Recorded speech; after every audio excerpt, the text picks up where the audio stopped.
In the opening statement of the Chairman Barbers. Today's hearing was originally scheduled to be postponed and moved to November 21, 2024. However, when the news emerged that the former President will be attending, and after we verified the announcements confirming his desire to attend the hearing, the Quad Committee decided to convene on short notice.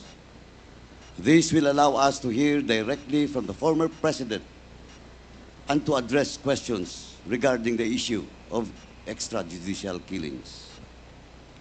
We have no guarantee that the former President will attend future hearings or fully participate in this investigation.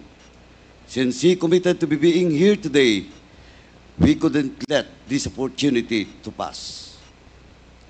As we continue our hearing, I wish to reaffirm the Quad Committee's commitment to a thorough, transparent, and accountable examination of the issues before us.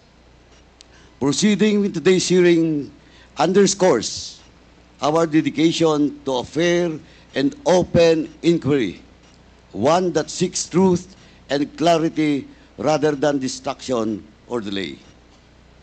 Our work here is not a matter of posturing, but of responsibility to the law, to the people, and to those impacted by our actions.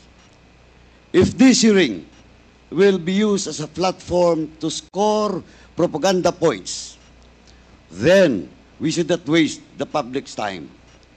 This is not the place for shallow tactics or personal agendas. Our purpose here is serious and clear.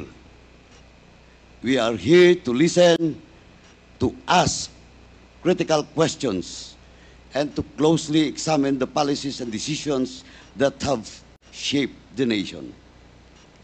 I hope the former President shared this enthusiasm and the discussions do not devolve into empty rhetoric aimed at evading the truth.